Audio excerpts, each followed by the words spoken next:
આણંદના સોજિત્રા તાલુકામાં ભૂલકાઓએ શાળા શરૂ કરવાની માંગ સાથે સૂત્રોચ્ચાર કર્યા। ઈસણાવ ગામના ગણેશપુરા વિસ્તારમાં છેલ્લા 3 વર્ષથી પ્રાથમિક શાળા બંધ થતા 25 જેટલા વિદ્યાર્થીઓ પરેશાન થઈ રહ્યા છે।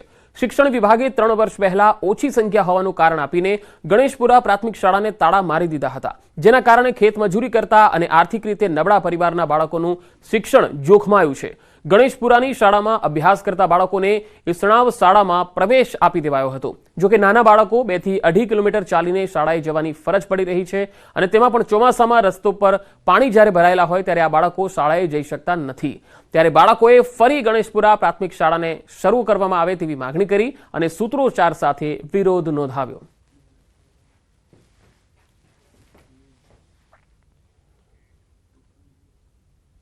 ઈસણાવ ગામમાં અમે ગણેશપુરા વિસ્તારમાં રહીએ છીએ।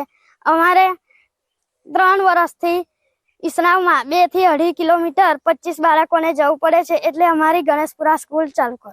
ચોમાસામાં બધે રસ્તામાં પાણી ભરાઈ જાય છે, તેથી અમારો અભ્યાસ બગડે છે। અહીં આગળ 25 થી 30 વિદ્યાર્થી છે અને સ્કૂલ 3 વર્ષથી બંધ છે।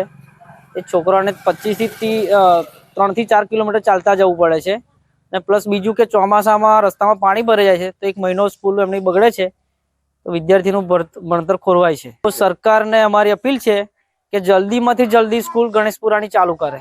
હવે એના માટે સર્વ શિક્ષા અભિયાન અંતર્ગત બાળકોને સ્કૂલ ટ્રાન્સપોર્ટેશનની સુવિધા છે, એ સુવિધા એ બાળકોને વાલીઓને મળવાપાત્ર છે।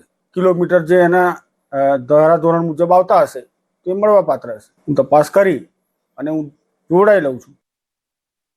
મોરબીમાં રોગચાળાએ ફરી માથું ઉચક્યું છે। મિશ્ર ઋતુના કારણે તાવ, શરદી, ઉધરસ જેવા લક્ષણો સાથે વાયરલ ઇન્ફેક્શનના કેસોમાં વધારો થયો છે। સિવિલ હોસ્પિટલમાં ગત મહિનામાં 978 જેટલા કેસો નોંધાયા હતા, જ્યારે ચાલુ માસના 22 દિવસ દરમિયાન 791 જેટલા કેસ હાલ નોંધાયા છે।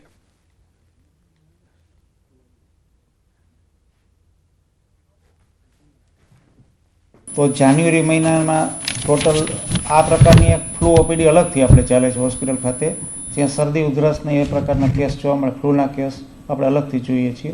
જાન્યુઆરી મહિનામાં ટોટલ 978 દર્દીઓ આપણે એ વિભાગમાં જોયેલા અને ચાલુ મહિનામાં અત્યાર સુધી જે મહિનો પૂરો થવામાં છે 791 દર્દીઓ જોયેલા છે ફ્લૂ ઓપીડીમાં। મોરબી સિવિલ હોસ્પિટલ માટે અહીંયા કણે બાળકો તેમજ એના પરિવાર ઘણા બધા અત્યારે અહીંયા કણે સમસ્યાના સામના કરવા પડતા હોય, કારણ કે અત્યારે વાયરલ ઇન્ફેક્શન થઈ રહ્યું છે।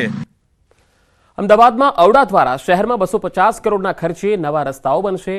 અમદાવાદ અને કલોલને જોડતા 6 લેન રોડ સહિત વીઆઈપી રોડ બનશે। ઔડાને વર્ષ 2022-23માં 957 કરોડની આવક થઈ, જે પૈકી પ્લોટ અને દુકાનના વેચાણથી 350 કરોડની આવક થઈ। પ્રદૂષણમાં ઘટાડો, વૃક્ષો અને પ્રાણીઓના જતન માટે 5 કરોડના ખર્ચે બાયોડાયવર્સિટી પાર્કનું નિર્માણ કરવામાં આવશે। તો સેલા, સિંગરવા જેવા ગામોમાં નર્મદાના નીર પહોંચાડવામાં આવશે। ઔડા શહેરમાં વિકાસ ઇન્ફ્રાસ્ટ્રક્ચર ડેવલપરની કન્સલ્ટન્ટ તરીકે નિમણૂક કરવામાં આવશે।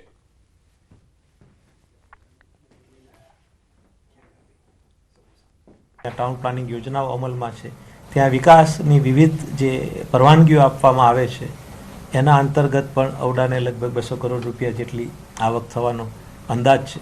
આમ મળી અને લગભગ કુલ 1705 કરોડ રૂપિયાની આવક અને એની સામે આપણે 1625 કરોડ રૂપિયાનો ખર્ચ કરીશું। ગાંધીનગરથી મોટેરા મેટ્રો ટ્રેનનો ટ્રાયલ રન શરૂ થશે। માર્ચ-એપ્રિલમાં શરૂ થશે આ ટ્રાયલ રન। આ ટ્રાયલ રન શરૂ કરવા માટે સરકારે તૈયારી બતાવી દીધી છે। ગાંધીનગર ચ0 થી મેટ્રો સ્ટેશનને ડબ્બો લાવવામાં આવ્યો છે। મોડી રાત્રે મેટ્રો કોચ ગાંધીનગર પહોંચી ચૂક્યો છે। ગાંધીનગરથી અમદાવાદના મુસાફરોને ફાયદો થશે।